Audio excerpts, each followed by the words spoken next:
Dan cerita ini benar-benar seru, lucu, dan gue bisa bilang apa ya, ceritanya remaja banget lah pada saat itu. Nah, sama di sini gue pertama kali ngajakin ibu gue sendiri, ibu kandung gue, untuk jadi ibu gue di cerita di karakter ini. Oke, selanjutnya film London Love Story. London Love Story tayang tahun 2016. Ya, gue tahu kan, inget banget kan gue. Gue simpel banget pada saat cuma mau ada tawaran film nih, film judulnya London Love Story, syutingnya di London. Mau nggak? Mau. Sesimpel itu aja, nah keluar negeri kan enak. Itu. Ini selanjutnya apa ini? The Perfect Husband. Ini film remaja yang lucu, menarik. Tapi biasanya memang ya, komedi itu terjadi pada saat hal yang sangat tragis itu bisa jadi komedi. Dan di sini pun juga cerita yang sangat unik karena mengangkat tema tentang menikah di depan jenazah, yang saya pikir awalnya itu adalah fiktif, dan tapi ternyata itu adalah tradisi yang benar-benar ada di kehidupan nyata. Jadi menarik banget tema yang diangkatnya. Ada aja sih karakter-karakter itu di dalam, entah di keluarga kita atau enggak di lingkungan sekitar kita. Terus dan lagi juga komedinya dapat banget sama ya, relate. Oh, kalau saya aslinya tuh baik, ya rajin ibadah, ya bingung ya.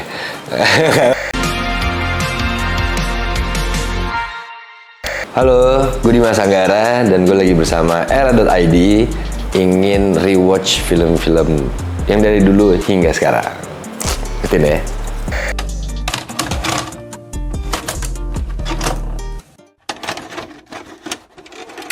Begini, lo fix mau pacaran dan keluar dari klub jomblo kita.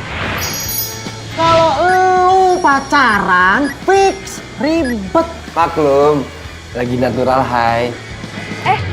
Wah. Oke, film pertama ini Radio Galau FM.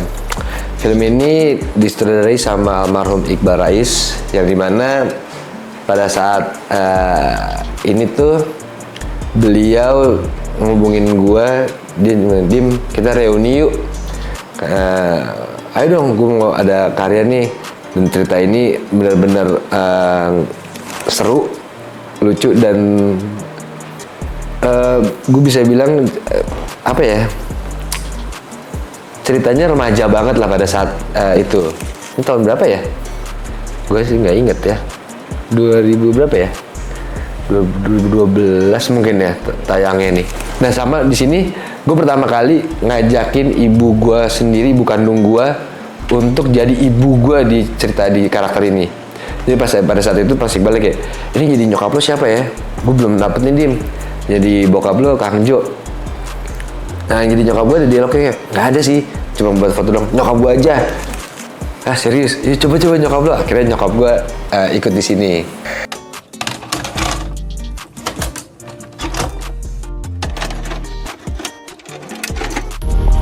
Aku bener-bener gak bisa ngebayangin gimana aku ngejalanin hidup tanpa kamu. Kehilangan kamu itu jauh lebih mengerikan daripada kematian itu sendiri. Jangan bilang kamu belum pernah lagi pacaran. Oke, selanjutnya film London Love Story. London Love Story tayang tahun 2016. Ya, gue tahu kan, inget banget kan gue. Film ini film karya Asep Kusdinar. Kang Asep pada saat itu langsung dia agak, Kang Asep itu orang yang sangat unik ya. Kadang-kadang dia ngebebasin pemain, tapi dia suka memberikan improvisasi gimmick yang menurut gue gimmick-gimmick tersebut kadang tuh suka nempel di penonton. Itu kelebihan beliau, dengan kesantaiannya beliau juga, gimana cara dia ngegarap sebuah cerita. Dan kalau film ini gue simpel banget pada saat cuma mau ada tawaran film nih, film judulnya London Love Story, syutingnya di London. Mau nggak? Mau. Sesimpel itu aja, nah keluar negeri kan enak.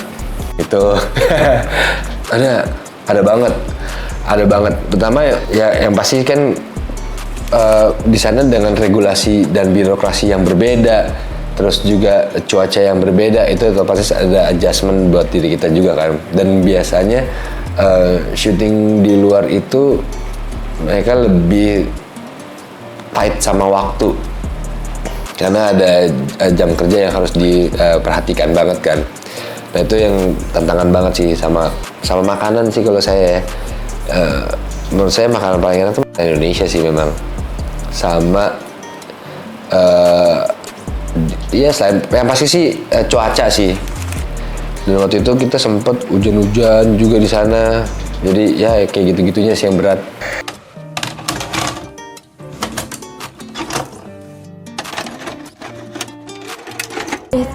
Tiba-tiba nggak tahu kenapa perut aku mulus kayak gini, Gwen. Aku takut, Gwen. Anissa, ini Tobi. Bagus ya rambutnya, kayak Tommy Pets. Film Magic Hour. Magic Hour ini diproduksi sama production house yang sama dengan London Love Story. Ini juga kalau di sini saya sukanya karena saya memerankan dua karakter menjadi orang kembar. Yang satu namanya Rangga, yang satu namanya Dimas. Yang gimana ya, karakter mereka kembar dengan karakter yang sangat berbeda. Yang satunya itu orang yang sangat presisi, rapi. Yang satunya itu orang yang sangat cuek dan ya apa adanya aja. Jadi benar-benar dua karakter yang berbeda di cerita ini. Dan cerita ini menurut saya dramanya sangat kuat dan komedinya juga ada. Dan menjadi tantangan buat saya adalah memerankan dua karakter itu yang saya suka. Itu tentang film ini.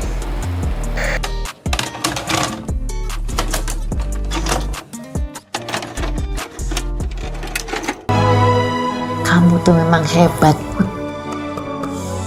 Urus anak kayak gitu sendirian lagi. Sanggup nggak sanggup, Mbak? Harus sanggup. Very smart.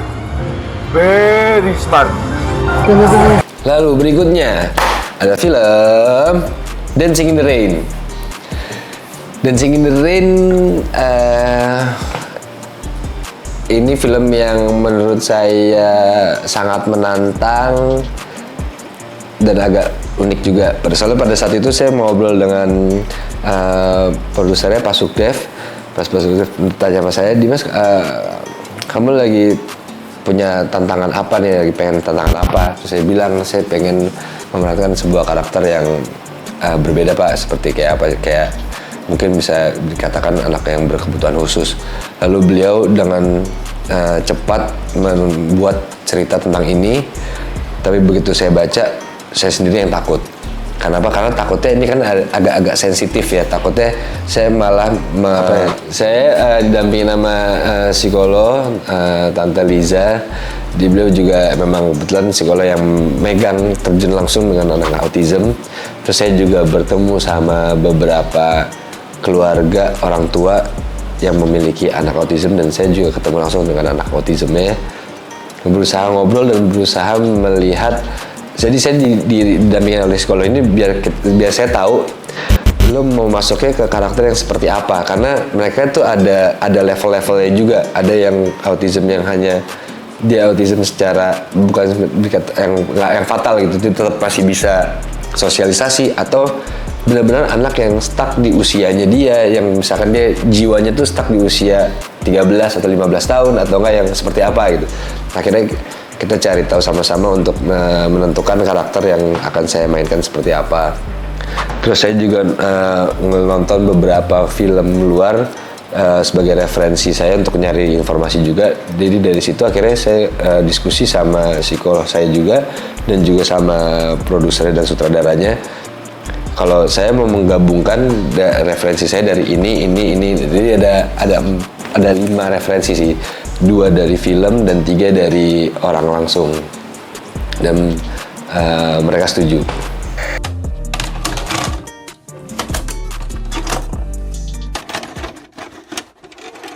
Bagus, prestasinya banyak. Susah dibandingkan sama si begundal itu. Kalau mau cari calon istri, sing penting bibit, bebet, bobot. Bobot yang gendut. Ini selanjutnya apa ini? The Perfect Husband. Ini film remaja yang lucu, menarik. Awalnya itu saya pas tahu ceritanya, wah, ini akan dibikin seperti apa ya? Karena ceritanya juga dramanya agak lucu juga, kocak, kuat, tentang adanya perjodohan juga. Di sini saya menjadi pilot. Nah pada saat ini saya langsung researchnya. Kebetulan saya punya sahabat yang dia juga profesinya pilot. Jadi saya melihatnya tuh karakter pilot tuh seperti apa sih? Wah, ya saya akhirnya melihatnya dari teman saya itu yang saya ambil. Ini juga lucu. Dan saya suka banget dengan keluarga mereka yang dimainkan sama Om Slamet Raharjo sama Amanda Rolles. Keluarga yang unik.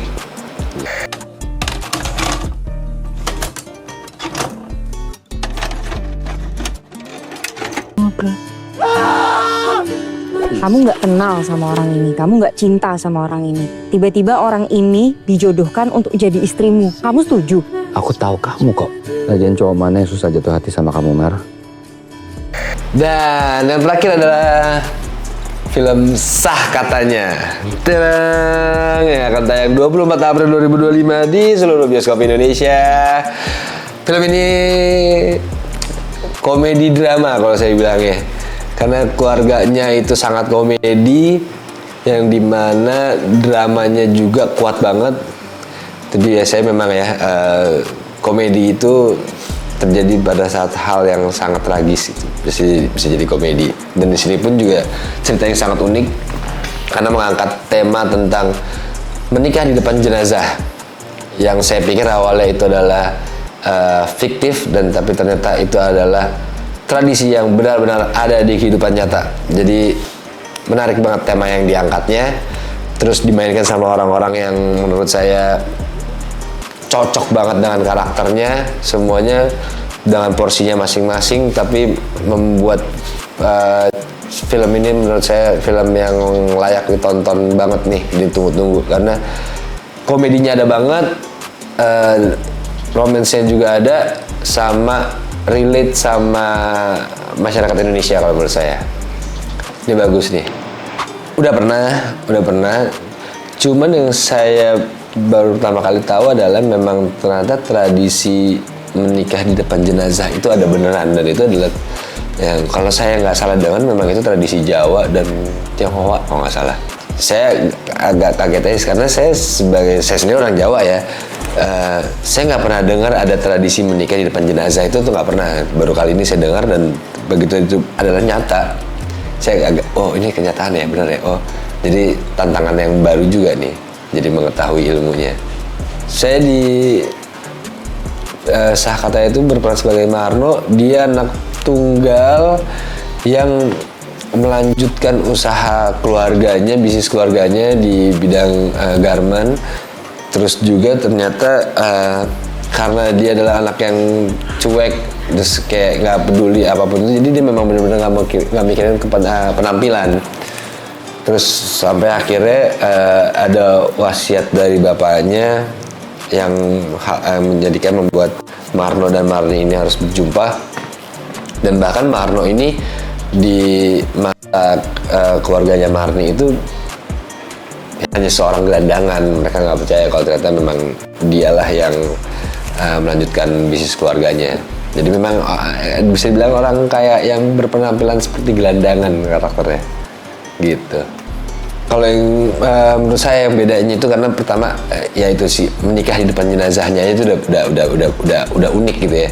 Terus dan film ini tuh mengangkat benar-benar keluarga yang absurd. Dalam artian absurd tuh ini keluarga serius, tapi karena memiliki karakter yang unik, jadi karakter mereka itu, di keseriusannya mereka itu membuat kita terhibur gitu. Karena memang ini benar-benar situasi banget komedinya, dan pertikaian di dalam keluarganya itu sendiri itu memang benar-benar kadang-kadang suka ada gitu, dengan kondisi punya 4 anak, cowok 2, cewek 2 dengan problematika masing-masing dan karakter yang berbeda satu sama lainnya. Itu membuat keluarga ini tuh menurut saya berwarna banget. Dan menurut saya kenapa wajib ditonton, karena memang ya kadang-kadang kita melihat ada aja sih karakter-karakter itu di dalam, entah di keluarga kita atau enggak di lingkungan sekitar kita. Terus dan lagi juga komedinya dapat banget sama ya relate. Oke guys, sekarang kita udah selesai untuk rewatch film-film tadi, dan jangan lupa untuk nonton film Sah Katanya 24 April 2025 di bioskop terdekat kesayangan Anda semua.